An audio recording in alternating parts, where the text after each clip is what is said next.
আমি তো হলে গিয়ে দেখবো এবং আশা করি দর্শকও হলে গিয়ে দম দেখবে। দমের দম কতটুকু দেখবে। আফরান নিশু এবং পূজা চেরির যে জুটি দম, এটা নিয়ে কি বলবেন? যেহেতু আপনার আমি সুপার এক্সাইটেড, মানে ফাইনালি আসলে নিশানকে এবং মাসুদকে আমি অন্য কারো সাথে দেখব। এবং আমার জেলাস হওয়ার কথা ময়না এবং জেরিন হিসাবে, বাট একদমই না। আমি অনেক অনেক হ্যাপি, আমি অনেক এক্সাইটেড এই জুটিকে বড় পর্দায় দেখার জন্য। এবং এই জুটির কিছু কিছু ছবি, কিছু কিছু ভিডিও ক্লিপ আমি অলরেডি দেখেছি। আমার এখনই তো রসায়ন মনে হচ্ছে জমি ক্ষীর। তো বাকিটা আমি বড় পর্দায় দেখতে একদমই মানে ইচ্ছুক, অনেক বেশি ইচ্ছুক এবং অপেক্ষা করছি। এবং থ্যাংক ইউ রনি ভাইকে এবং কনগ্রাচুলেশন রনি ভাইকে। রনির অনেক বছর পরে আবার বড় পর্দায় যাত্রা হতে যাচ্ছে। এটা আমাদের ইন্ডাস্ট্রির জন্য অনেক অনেক প্লাস পয়েন্ট। এবং সেখানে আলফাই, এসবিএফ, মানে সবাই, মানে পুরো টিম এত বেশি স্ট্রং। আমার মনে হয় চঞ্চল ভাইও আছে যেখানে। আমার মনে হয় অনেক ভালো একটা ফিল্ম আমরা ঈদে পেতে যাচ্ছি। এবং গুড লাক ফুল টিমকে। এবং আমি তো হলে গিয়ে দেখবো এবং আশা করি দর্শকও হলে গিয়ে দম দেখবে। দমের দম কতটুকু দেখবে।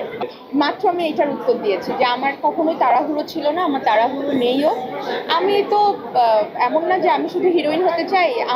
আমার সৌন্দর্য যতদিন থাকবে ততদিনই কাজ করতে পারবো। হিরোইন আমি, আমার বয়স হয়ে গেলে আমি আর কাজ করতে পারবো না, আমার সৌন্দর্য চলে গেলে আমি আর কাজ করতে পারবো না।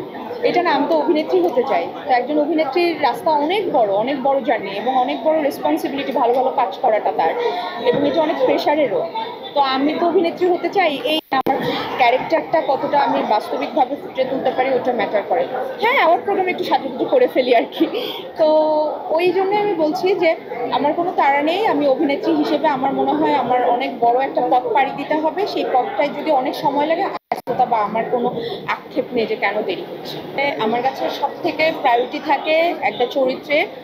ওই চরিত্রটা কি একটা কমার্শিয়াল ফিল্মের এক চরিত্র নাকি একটা গল্পকেন্দ্রিক ফিল্মের চরিত্র, ওইটার থেকে আমার কাছে ইম্পর্টেন্ট যে আমি যে চরিত্রটি করছি ওইটা।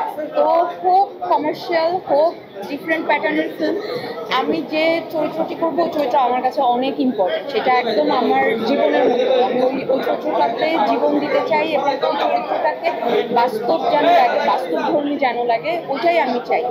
তো আমি আশা করি যে কমার্শিয়াল বা ডিফারেন্ট বোথ টাইপের ফিল্মে আমার করা হবে। বাট আমার কাছে প্রায়োরিটি থাকবে যে আমি যে চরিত্রটি করছি ওইটা কতটা প্রাধান্য পায় এবং ওইটা কতটা বাস্তবিক হয়ে ওঠে। এক্সামের মতো যে ফেল করলে ফাইনাল এক্সাম দেওয়া যায় না। এবং মিড টার্মে যেটা হয়, মিড টার্মের প্রিপারেশনটা আমার মনে হয় একটু বেশিই লাগে।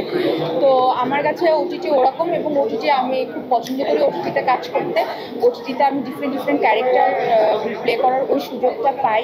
এবং আমার মনে হয় যে আমার জীবনে একটা যতটুকু টার্নিং পয়েন্ট এসছে, যতটুকু মানুষ আমার কাজ পছন্দ করে, তার পেছনে ওটিটির কাজগুলো অনেক বেশি একটা মাইল ফলক হিসেবে কাজ করেছে। তো অবশ্যই আমি ওটিটি এবং ফিল্ম দুটা জায়গায় সমানভাবেই কাজ করতে চাই, তবে ভালো ভালো স্ক্রিপ্টে কাজ করতে চাই। শেষ করবেন নতুন কোনো জুটি হয়ে আসবে কিনা তোমার সঙ্গে? কারণ মাসুদ অলরেডি ময়নাকে দিয়ে অন্য কাউকে নিয়ে শুরু করেছে, ময়না কি মাসুদকে রেখে অন্য কাউকে? না, এভাবে না দেখি। আমার মনে হয় যে চরিত্র ভাবি যে এই দমের গল্পে যে চরিত্রটি, হিরোইনের যে চরিত্র, আমার মনে হয় ওই অভিনেত্রীটা ওই চরিত্রে অভিনয় করার জন্য যাকে দরকার সেই অভিনেত্রীকেই বেছে নিয়েছে টিম। এবং এরপরে যদি ওরকম কোনো চরিত্র হয় যেখানে আমাকে প্রয়োজন হবে ওই গল্পের চরিত্রে, সেখানে হয়তো আমিই থাকবো। সেখানে নিশো ভাইও হতে পারেন বা অন্য যে কেউ হতে পারেন।